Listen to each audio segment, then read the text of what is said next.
I keep hearing this statement made ever so often that the world has changed, the world has advanced, society has advanced, but I really wonder in what specific areas and facets this advancement has taken place. Surely, a lot of this evolution is visible, tangible, palpable, primarily when it comes to technology, digitization. The world is a lot closer than it used to be because of these reasons. But if we were to really ask ourselves if there has been positive development when it concerns facets such as a genuine evolution in terms of gender, gender equality, freedom, and liberty that is granted to all genders, then perhaps our responses might be slightly different.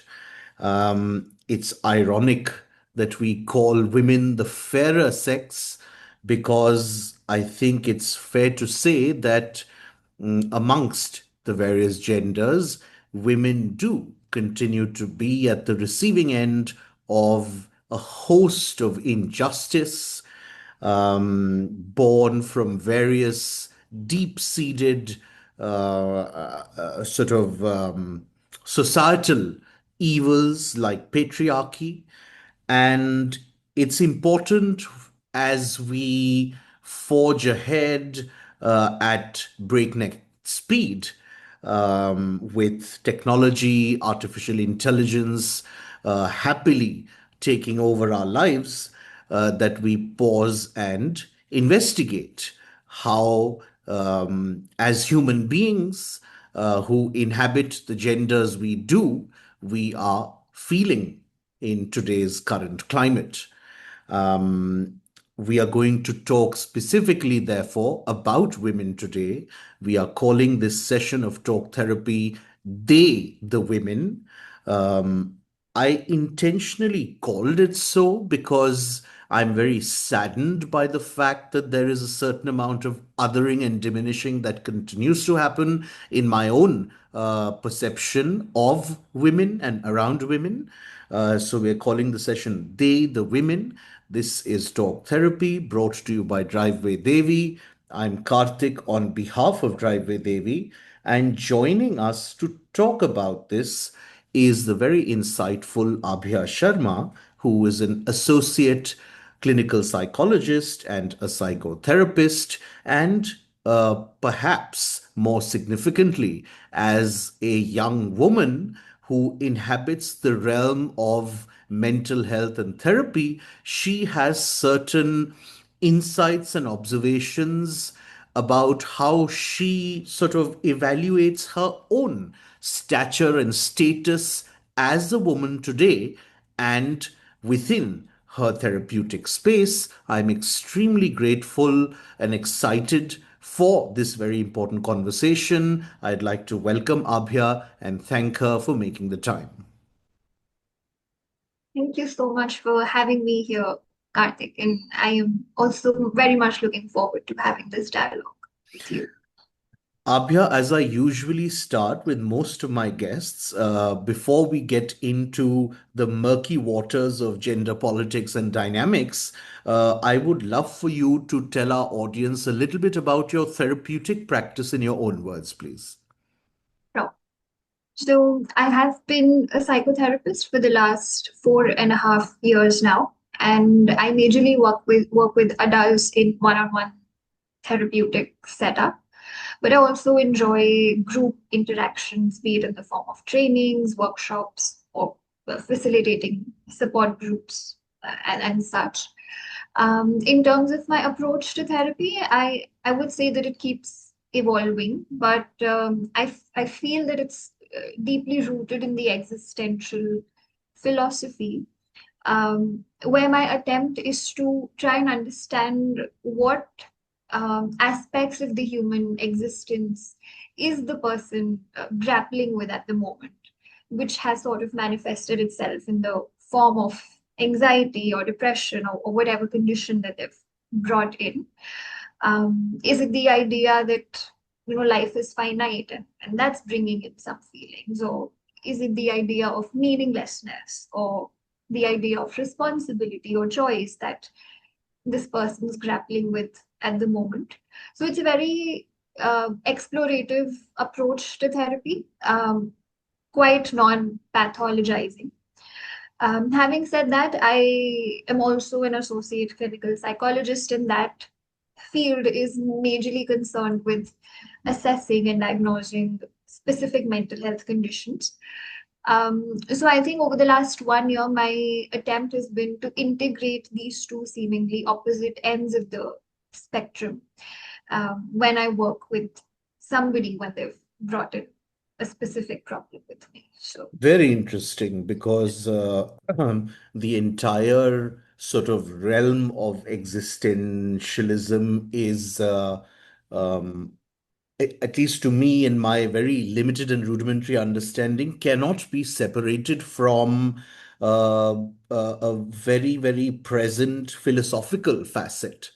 yeah. And so, in any case, I think automatically, depending on an individual's philosophical leanings and exposure and beliefs, that would, I suppose, greatly influence this entire thing. But very interesting. Well, there's no sort of easy way of asking my next question. I in fact, was at pains to sort of even figure out how to begin this dialogue. But I'm going to ask it and try to encapsulate, therefore, what you, as the individual Abhya, um, is your current headspace these days, from a very specific woman gendered lens? How are you feeling nowadays being a woman? Hmm. You are right. There is no easy way to ask or answer this question because there's just so much happening. Um, when you began with the dialogue today, and you said that there are people who feel that things are moving forward and progressing, and that is a side of the world that I do see. But then there's also so much that's going wrong. So I think I find myself very confused about how to even feel about being a woman. If I look at my own life, I think ever since childhood, I've found immense joy in being a female. I mean, I've never, uh, even when I've imagined not being in my body and being in a man's body, I've never fancied the idea.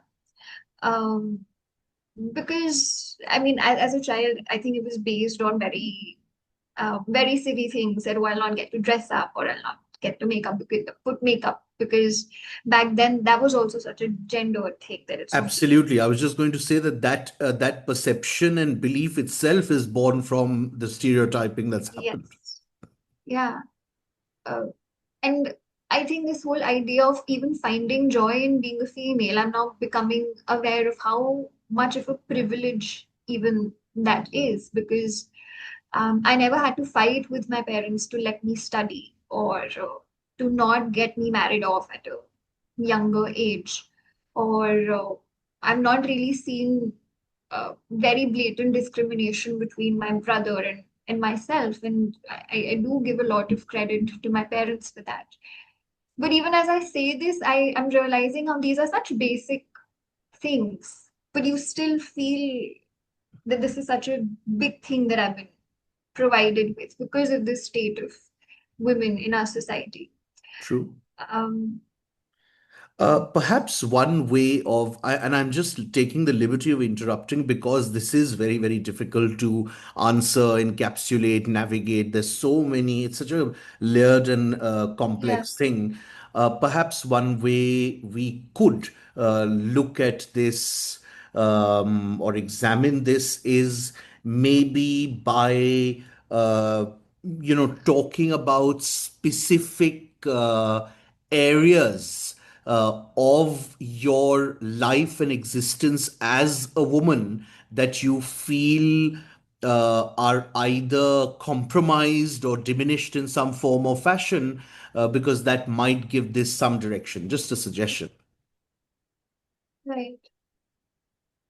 And Good. also, while you sort of ponder that, I will add that, sometimes the advancement or the betterment that we talk about in terms of, oh, so things are changing, albeit slowly, for women and for certain genders.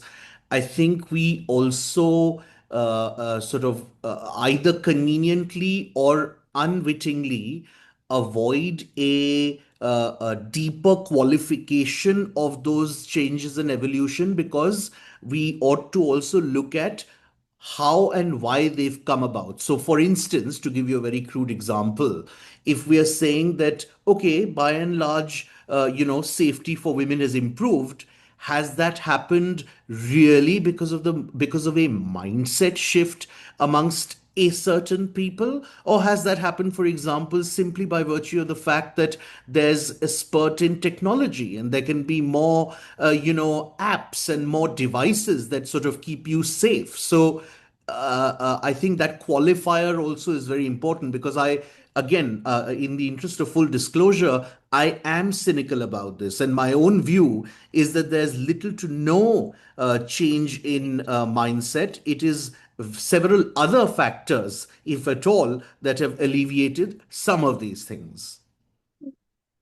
I agree. And when you asked me to think about maybe aspects of my life where I feel diminished or limited because of me being of this gender, the example that came to my mind was of safety and how from the moment I wake up and I'm beginning to get ready, I have to think what I can wear and what I can't wear, and it's not just based on what I like, it's Yeah. based on where am I going and how am I traveling, am I taking public transport, and the place where I'm going is what kind of a place is that going to be, what kind of people are there going to be, Mm. and if I get into trouble, what are my options, how do I deal with that. I still have a curfew because my parents, no matter how hard we've tried to talk about this, they are just unable to understand that they need to let me be. And I cannot blame them either because being the parents of a young woman in Delhi, the moment it's dark, they have to find out where I am and make sure I'm home because it's the only place they know for sure that I'm going to be safe. So something as simple as this, organizing my work and my commitments to make sure that I am back home by a specific time, or I am staying at some other safe place and just not out and about. That is so much affected by this.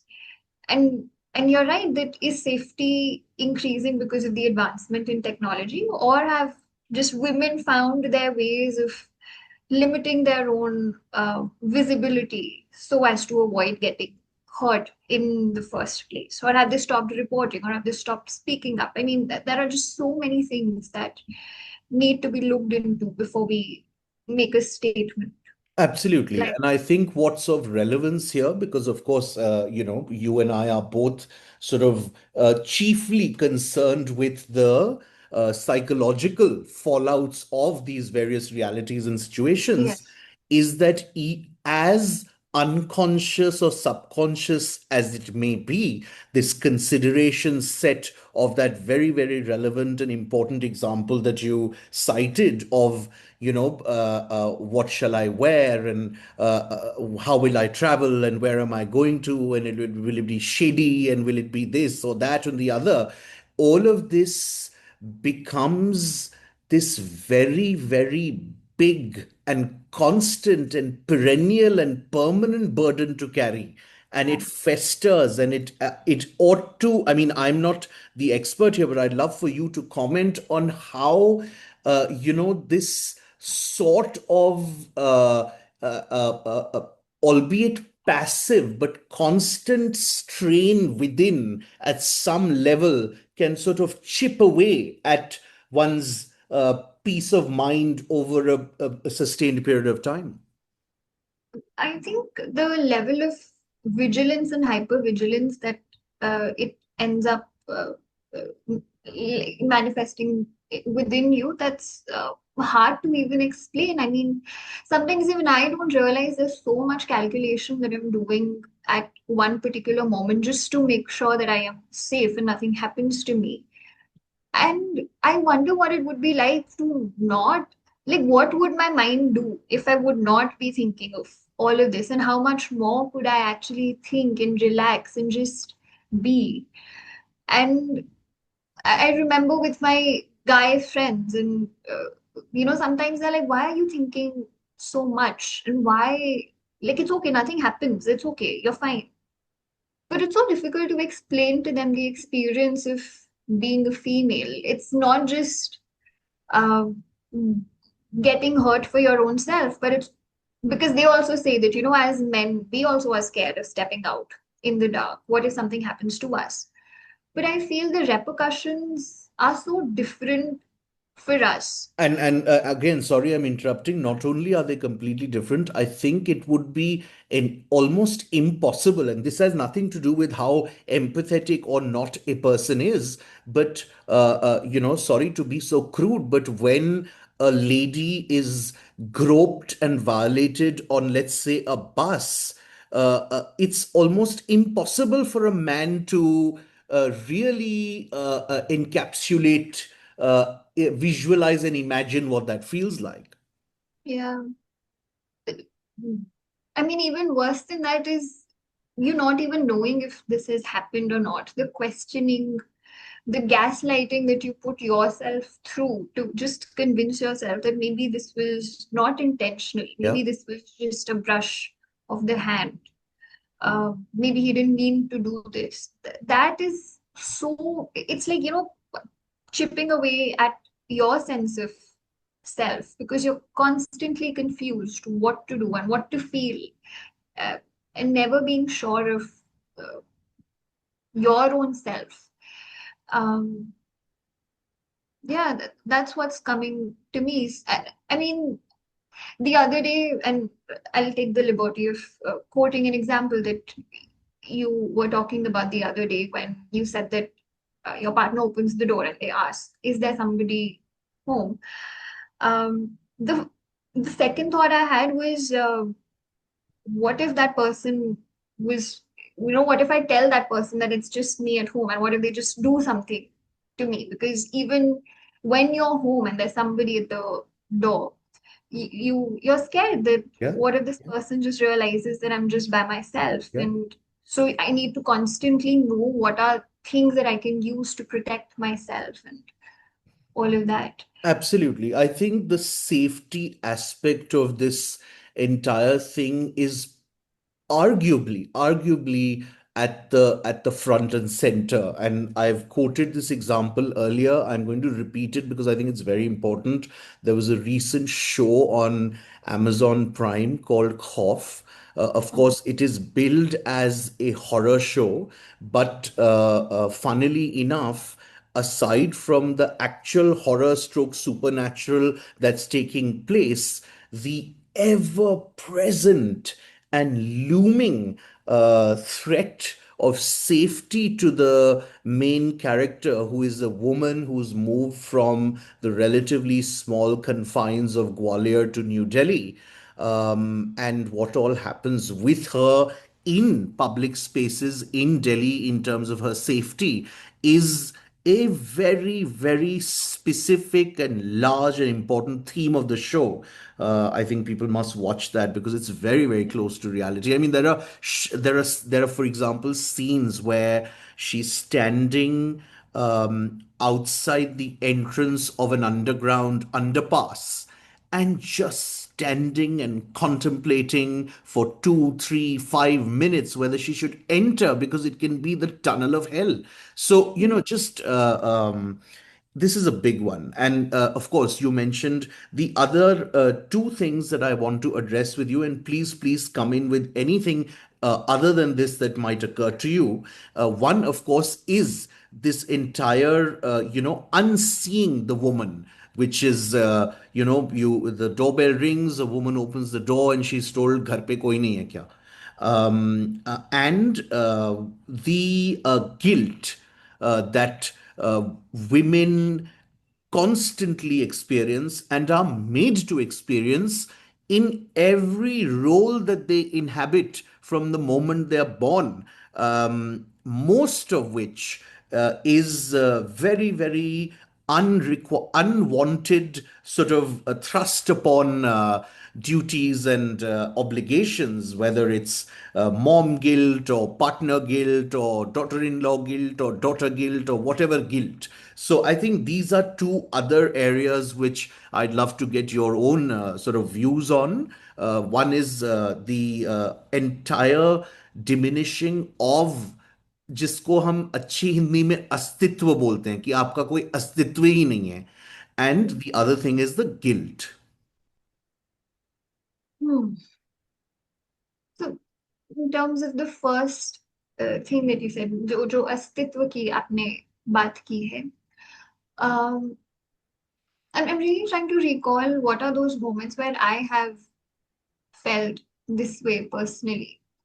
Um, Maybe what I've realized is that for a long time, it doesn't even occur to you that this is something worth even sort of looking into. Like there are so many things that just happen and you accept them that, yes, this is what it's supposed to be. Yeah, This, the woman opens the door and somebody asks, कि घर पे कोई नहीं है क्या?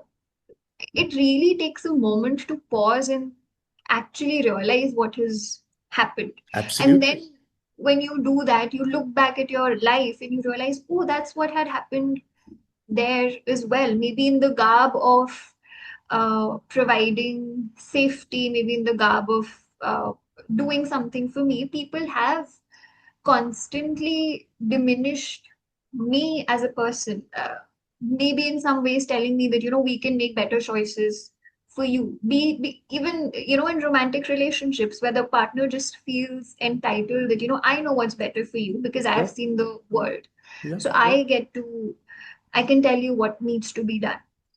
And maybe I will make a mistake with the choices that I make, but I think just the freedom to make mistakes and mess up is also so difficult to get for myself as a woman because I'm not supposed to make mistakes. And I think this also relates to the guilt that you were talking about because the moment there's one error, there's one misstep, and the amount of guilt that's felt and also thrust upon you from everybody just makes it so much more difficult to make those decisions. And I especially see this with women maybe in their middle age who've gone through all of this so much that now they've just resigned that fine, I don't know anything and I don't know how to make decisions. So their husbands or their sons or fathers, they end up making their decisions, and they've also very happily resigned to it that yes, it's okay, I can't figure it out and you call the shots on this. And then this is such a slow and insidious process that one doesn't even realize that this is happening unless it's completely manifested itself, and then you realize, oh wait, how did we get to this point from where I was? Absolutely. I have so much to say. My head is bursting and hurting actually because I'm not able to retain क्या क्या मुझे बोलना है. I think it's this, perhaps one hypothesis could be that born from this similar place is other observed realities such as pay parity, or rather discrimination in pay, glass ceilings for women in workplace. Um, it all sort of goes back to that same or similar thing. Yeah. Um, uh, Yeah, and I'm so sorry, I think you no, were no, no, thinking, please, please, please. but um I was thinking of motherhood and how, the moment you have a, like, till you are taking care of the baby in your womb, you're carrying the baby, everybody's taking care of you, and Hmm. you're the main person. The Right. moment the baby is born, you don't matter, and it's all about the baby, and you need Yes. to just take That's care. because your job is done. Yeah. Yeah. And that is such a big diminishing of your identity. And for a woman to go through this entire process, and she's already grappling with who she is now that her body doesn't feel like hers, now that her the life that she knew before being a mother has completely changed. And now that she is in this space, there is also no consideration for the psychological effects of the toll that this entire process is taken on her, and now she's just a feeding machine and just a changing machine, and now that she just has to be a good mother and take care of the baby. There Anything are there are happens to the countless examples. I know, you were talking about certain decisions being made by men, whether it's the husband, whether it's the father, whoever's in that male role. This starts from something as small as ordering food at a restaurant. yeah, You every now and again you will find the man very proudly saying, deciding without even asking or there being any this thing that this is yeah, what you get so and so.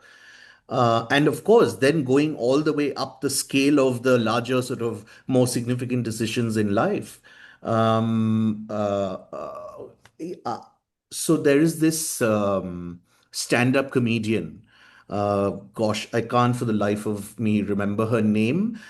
We had done a wonderful interaction with her, and she's somebody who sort of came into the comedy scene relatively late, pretty much when she herself became an empty nester. And again, I remember initially thinking, oh, wow, what a liberated family, and what are this and what are that. But then these things shouldn't have to be viewed as privileges. yes, They shouldn't have to be the anomaly that stands out, and you're like, wow. Because yes, I asked her about this, and she said, yeah, I mean, my family was extremely supportive, and they were like, yeah, go out there and explore and do whatever you want and things like that. But it's such a big deal because it's so rare. yes. uh, and I was thinking about this very thing yesterday, because so many times we see people say that we're progressive, we don't differentiate between men and women, especially when you go in these arranged marriages or just marriage setups, and you hear families saying, oh, we allow our daughter-in-law to work, we are not going to. But just the fact that you think that you have the power to allow or disallow somebody from doing what their right is, that is you being regressive in the garb of progression. And just like you said, that Absolutely. these things which seem so anomalous and so huge, I Absolutely. don't think we've made enough progress till they've become the norm in our. I mean, your lexicon is terminology like allow, freedom, grant. Yeah, So how can it, I mean, obvious, it's plain to see where this is all coming from. It's no rocket yeah. science. Even now, I think people just say that बेटी को ज्यादा मत पढ़ाओ, वो हाथ से निकल जाएगी. हाथ से निकल जाएगी का क्या मतलब है? Like, am I supposed to be bound? And now, what are you trying to tell me? So it just enrages me, actually, at this point, just listening to these terms and these. There's another very interesting and important aspect to this where women themselves of a certain conditioning, upbringing, generation uh, are themselves sort of uh, carriers of this same belief system. My own mother will routinely make statements like, oh, these young educated girls nowadays, they don't want to do this and they don't want to do that. So, it's just this, it's permeated into, ironically enough, into the very gender that's being Yeah, slighted. yeah. Yeah. I've I've been sitting with this for a long time because honestly, as a woman, I myself, when I look back at my own life, I think I have carried such misogynistic ideas within my own mind, and even as I'm saying it, it's a little embarrassing to admit that.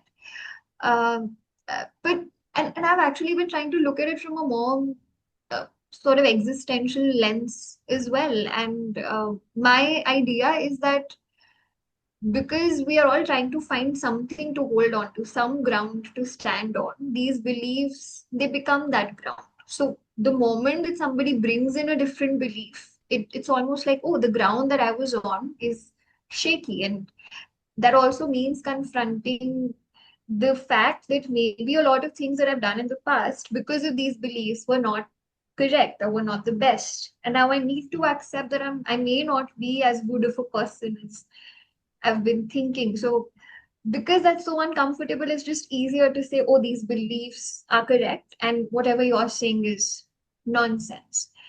And maybe for women, especially seeing other women make these choices where they are prioritizing themselves, I think it's also a confrontation with the fact that there's a choice that they could have also taken, which they did not. And the pain that comes with that, because it's again so difficult to just sit with. It's easier to just shun the other person and say that no, you are the one who's making a bad choice. See, हमने तो अपने जमाने में ऐसे किया था वैसे किया था. Instead of actually realizing you also could have made a different choice. Of course, it's extremely difficult considering the systems that are in place, but I think it has a lot to do with taking responsibility of our own selves at I'll the give you a end. shocking example. At least I found it really shocking when it first happened. My parents had an absolutely terrible marriage. My mother finally left my father after 43 years of being married to him. When my wife and I decided to move out of my father's house, she said, Chalo, even I've had enough. Let's go. Um, Throughout these 4 decades, and obviously as I grew older and I posed certain uncomfortable questions to her, why did you put up with this rubbish and this injustice and this violence, and why didn't you leave? Of course, she gave me whatever reason she gave. Her mother, my nanny, who I'm very, very fond of, always said this throughout my childhood to me and to others very proudly. And I finally began to understand how screwed up things are, pardon my French, that she actually converted uh, her daughter's lack of courage, self confidence, self esteem, etc., into a virtue, because she always said, listen, look what wonderful daughters we've brought up, that they remained in these marriages and didn't walk out. So it's really, really unbelievable. Anyway, I want you to talk a little bit finally before we wrap up from a just your sort of observations in the similar area with some of your clients. Of course, Sure. with no sort of confidentiality being breached, but very quickly, I want to set up a specific context here. We were having a conversation. We had done this entire cancer series, and we were having a conversation with the head of oncopsychology at Max. And she said that specifically when it comes to gynac cancers in women, and if the illness leaves them unable to have a child, the cataclysmic loss of purpose and identity is unimaginable. Now, the fact that for a lot of women, their entire raison d'etre is tied in so inextricably with just the childbirth. And I'm not trying to diminish that itself, it's very, very big, but I say it with a lot of responsibility when I say just childbirth itself is a reflection of how we've constructed society and on what beliefs we've built it up. So that was one very quick context, and a very different one. A dear friend of mine is an orthopedic surgeon, and he routinely tells me that so many women who come to him with all kinds of complaints in terms of back problems, backache, this ache, that ache, as it turns out, more often than not, there's absolutely nothing clinically the matter with them.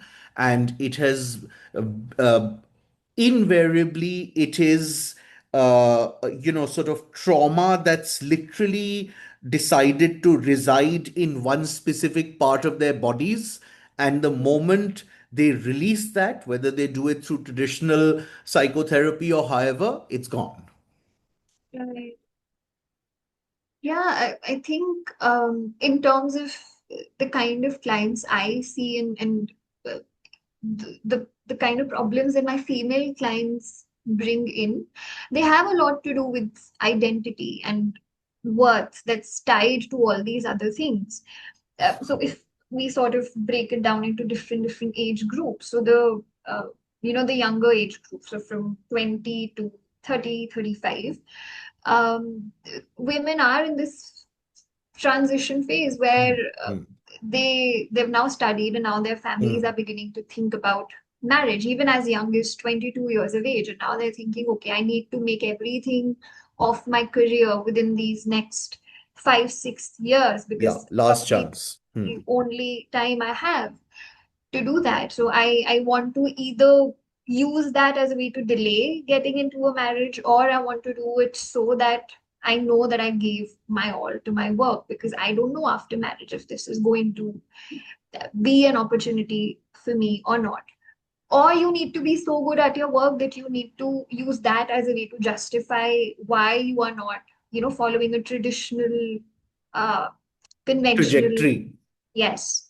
You can't just be an average working woman and be like, no, I don't want to get married Correct, because, correct. Yeah, that's simply not going to cut it. yes, you haven't earned the right to do that anymore. So those are the kind of issues that we grapple with.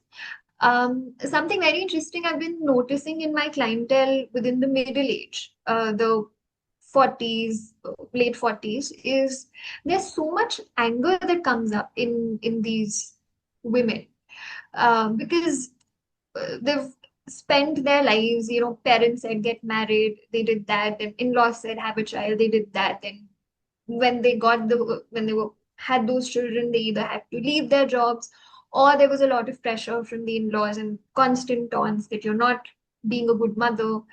All of that has happened, and now they're looking back at their lives and they're wondering, what did we do, and what about my identity? Now the children have also grown up and they are moving on with their lives.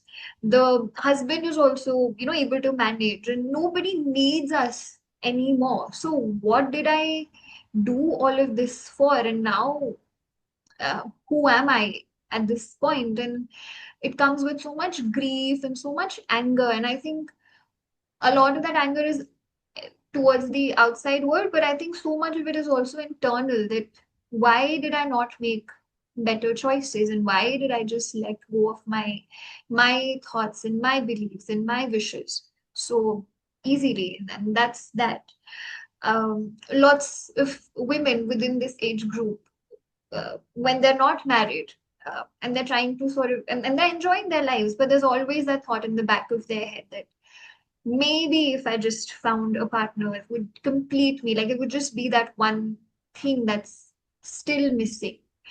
Um, and again, there's a lot of justifying their existence, their choices to the world, that, Yeah. I'm making so much money. I don't need a man for that. So there's just so much of that. Uh, and now that I think about it, sexuality is also such a big aspect of these discussions, so much so that even in therapy, it takes a while for women to open up about these things, about their desires, about um, the I'm so fact glad of, you've brought this up specifically, because I was just going to say, and I will interject to just again give my two bits that uh, in addition to all of the roles and expectations that women tend to fulfill, which, as you very rightly enumerated, whether it's from your own parents, then from your in-laws, then your children, along all of this journey is also the partner, because once Prahlad Kakkar, who's not known to be subtle, said yet another very crude thing, but I found it very, very close to the truth. He said that most Indian men in their partners seek a combination of the mother and the slut. So, so when you talk about sexuality, and when you talk about a woman's desires and what she might find, what she might fancy, or things that she might want to do, I don't even think that ever sort of enters any consideration set in an intimate setting, because more often than not, the husband is the one who's sort of placing his requirements, which may be the polar opposite, even to the extent of putting the lady off, and she might be finding it so turning off. But again, she will play those roles as well. Yeah, so true. And the other side of it is sometimes when women are more expressive about what they want, suddenly that's a bad thing. Oh That, yeah, oh, yeah, yeah. you experienced, you know about these things. Correct. What's your body count? And that becomes a Yeah, yeah. whole, Then to she's a deviant, no? yeah. Hmm. And another interesting trend I'm observing in the society at large nowadays is that women are being sexualized all the time, no matter what age, what place, what strata of society they come from. The moment a woman owns it and actually capitalizes on it, it becomes such a Yeah, it's a problem problem for, then. for everybody. And she's and I've seen so many women do that to be able to maybe provide a better life for themselves and their families, and yet men or the society at large can't stand with it. How can Yeah, you but you know profit? what? Again, I'm going to sound very, very crude here, but I'm not the therapist, so I give myself that convenient liberty. A lot of the people who in public take issue with this specific phenomenon that we're talking about are, I'm sorry, they're the ones who are servicing themselves to those videos and things, and then Yes, they're coming out and saying, "Oh, ho, ye to ashleel cheezein hain."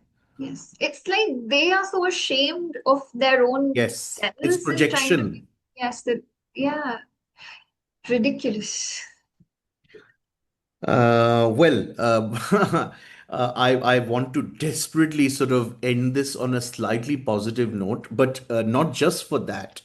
I want to ask you seriously whether, at least amongst a younger clientele, are you seeing any kind of evolution, any forward movement? At least, maybe I suppose there'll always be issues that genders grapple with, but perhaps, something that was really, really big and unfair has diminished a little bit.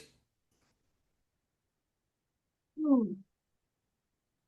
I think so. I think I mean I'm almost 30 now, and I see clients as young as 20, 21 Hmm, as well. hmm, And even within that age group, I see so many girls questioning, recognizing that something is wrong and questioning hmm, those things, which I hmm. realize, oh, at that age, I did not Yeah. see this. So absolutely. So that awareness itself is Is heartening. yes. So I do see that women themselves are becoming more aware. They're questioning things, a little bit more, which is a very uncomfortable place to be in. Being blissfully unaware and ignorant is, Yeah, like I said, better for the most part. but when you yourself begin to see things, question them, that puts you in a uncomfortable position, but then you're also trying to get closer to who you are, and being a more authentic version of yourself. So I certainly see that happening in my clients, in Oh, I'm therapy. glad to know that. And I think you'd agree that it works then both ways because it works, of course, at a micro level where you are yourself then aspiring to be a better version of yourself. And really, that's the beginning of how any kind of real change will come about more broadly also. For sure. And I think women taking therapy itself is such a revolutionary thing that you are taking that 1 hour out of your week to talk about just yourself and trying to understand yourself better, whether you're young, you're old, wherever you are in your life. And this is also something that happens that initially when women come in, their problems are more about how do I handle the in-laws, Hmm. how do I handle the husband, how do I do this, how do I do that, and eventually we come to a point where they're able to, what do I want from my life?